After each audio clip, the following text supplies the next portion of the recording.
Hello welcome back. എല്ലാവർക്കും ഫുഡ്ജിറ്റിൻ്റെ മറ്റൊരു recipe വീഡിയോയിലേക്ക് സ്വാഗതം. ഇന്നത്തെ നമ്മുടെ റെസിപ്പി എന്ന് പറയുന്നത് ഒരു കുഞ്ഞി കടിയുടെ റെസിപ്പിയാണ്. അതായത് വൈകുന്നേരത്തേക്ക് പലഹാരമായിട്ട് ഉണ്ടാക്കിയെടുക്കാൻ പറ്റുന്ന ഒരു സിമ്പിൾ റെസിപ്പിയാണ് കേട്ടോ. അപ്പോൾ നമുക്ക് പെട്ടെന്ന് റെസിപ്പിയിലേക്ക് എടുക്കാം. അതിന് മുന്നേ ഒരു കാര്യം പറഞ്ഞോട്ടെ, നമ്മുടെ ചാനൽ ഇതുവരെയും സബ്സ്ക്രൈബ് ചെയ്തിട്ടില്ലെങ്കിൽ ഒന്ന് സബ്സ്ക്രൈബ് ചെയ്യുക. കൂടെയുള്ള ബെല്ലൈക്കണും കൂടെ ഒന്ന് പ്രസ് ചെയ്തേക്കുക. ആദ്യം തന്നെ ഒരു മിക്സിയുടെ ജാറിലേക്ക് ഒരു മുട്ട ചേർത്ത് കൊടുക്കാം. എന്നിട്ട് അതിലേക്ക് 1/4 കപ്പോളം ഷുഗറും 1/4 ടീസ്പൂണോളം ഏലക്ക പൗഡറും ഏകദേശം ഒരു 3 ടേബിൾ സ്പൂണോളം നെയ്യും കൂടെ ചേർത്ത് കൊടുത്തിട്ട് ഇത് നല്ലൊരു സ്മൂത്ത് പേസ്റ്റാക്കി അടിച്ചെടുക്കണം.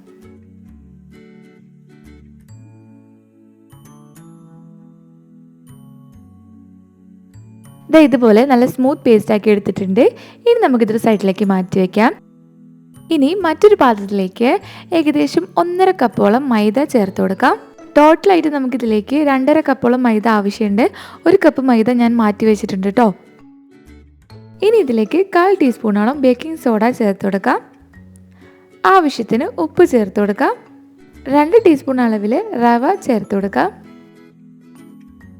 എന്നിട്ട് ഇതെല്ലാം കൂടെ നന്നായിട്ടൊന്ന് മിക്സ് ചെയ്തതിന് ശേഷം നമ്മൾ നേരത്തെ തയ്യാറാക്കി വെച്ചിട്ടുള്ള മുട്ടയുടെ ഒക്കെ മിക്സ് ഉണ്ടല്ലോ, അത് ഇതിലേക്ക് ചേർത്ത് കൊടുക്കാം.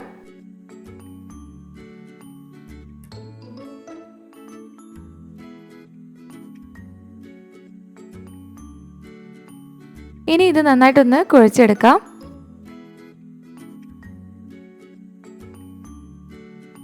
അപ്പോൾ ഇത് നന്നായിട്ട് കുഴച്ചെടുത്തിട്ടുണ്ട്. പക്ഷേ നമ്മുടെ മാവ് ഇപ്പോഴും ലൂസ് പരുവത്തിലാണ് ഉള്ളത്. അപ്പോൾ നമ്മൾ നേരത്തെ മാറ്റി വെച്ചിട്ടുള്ള 1 കപ്പ് മൈദ ഉണ്ടല്ലോ, അതിൽ നിന്നും ഇതിലേക്ക് കുറേശ്ശെയായിട്ട് ചേർത്ത് കൊടുക്കുക. എന്നിട്ട് നമ്മൾ സാധാരണ ചപ്പാത്തിക്കൊക്കെ കുഴച്ചെടുക്കുന്ന പോലെ ഒരു ഫൈനായിട്ടുള്ള ഡോ തയ്യാറാക്കിയെടുക്കാം. ഏകദേശം ഒരു 1/4 കപ്പോളം മൈദ ഞാനിപ്പോൾ ഇതിലേക്ക് എക്സ്ട്രാ ആഡ് ചെയ്തിട്ടുണ്ട് കേട്ടോ. ഇനി നമുക്കിതൊന്ന് 2 മണിക്കൂറൊന്ന് അടച്ച് വെക്കാം. നമ്മുടെ മാവ് ഒന്നുകൂടെ നല്ല സോഫ്റ്റായിട്ട് കിട്ടാൻ വേണ്ടിയിട്ടാണ് കേട്ടോ. അപ്പോൾ ഇതാ 2 മണിക്കൂറൊക്കെ കഴിഞ്ഞ് നല്ല സോഫ്റ്റായിട്ട് നമ്മുടെ ഡോ ഇവിടെ തയ്യാറായിട്ടുണ്ട്. ഇനി നമുക്കിതിനെ നമ്മുടെ കുഞ്ഞിക്കടിയുടെ ഷേപ്പിലേക്ക് കൊണ്ടുവരണം. അതിനായിട്ട് ആദ്യം തന്നെ ഇതുപോലെ ജസ്റ്റ് ഒന്ന് കുഴച്ചതിന് ശേഷം ഇതിനെ 2ആയിട്ട് ഡിവൈഡ് ചെയ്യാം.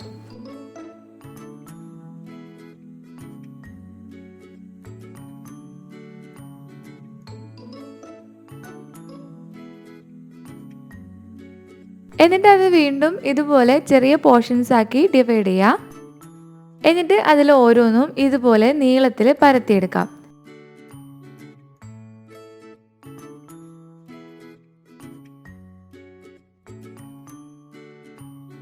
അതിനുശേഷം ഇതുപോലെ ഒരു കത്തി ഉപയോഗിച്ചിട്ട് നമുക്ക് ഇഷ്ടമുള്ള ഷേപ്പിൽ ഇതൊന്ന് മുറിച്ചെടുക്കാം.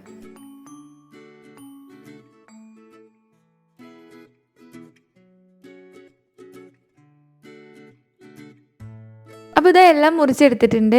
ഇനി നമുക്കിതൊന്ന് ഫ്രൈ ചെയ്തെടുക്കണം. നമ്മളിപ്പോൾ ഇവിടെ ഡീപ്പ് ഫ്രൈ ആണ് ചെയ്തെടുക്കാൻ പോകുന്നത്. അതിനായിട്ട് ഒരു പാനിൽ ഓയിൽ ചൂടാക്കിയെടുക്കാം. ഞാനിപ്പോൾ ഇവിടെ സൺഫ്ലവർ ഓയിലാണ് എടുത്തിട്ടുള്ളത്. പിന്നെ എണ്ണ ചൂടാക്കുമ്പോൾ പ്രത്യേകം ശ്രദ്ധിക്കുക, ഓവറായിട്ട് ചൂടാക്കരുത് കേട്ടോ. ഒരു മീഡിയം ഫ്ലെയിമിലിട്ടിട്ട് വേണം നമ്മളിത് ഫ്രൈ ചെയ്തെടുക്കാനായിട്ട്. അല്ലെങ്കിൽ ഭയങ്കരമായിട്ട് എണ്ണ ചൂടായി പോയാൽ നമ്മുടെ പലഹാരം പെട്ടെന്ന് തന്നെ കരിഞ്ഞു പോവും. അതിൻ്റെ ഉൾഭാഗമൊന്നും കറക്റ്റ് വേവ് ആവത്തുമില്ല. അപ്പോൾ ഇതാ ഓയിൽ ചൂടായിട്ട് വന്നിട്ടുണ്ട്. ഇനി നമുക്കിതിലേക്ക് ഓരോന്നായിട്ട് ചേർത്ത് കൊടുക്കാം.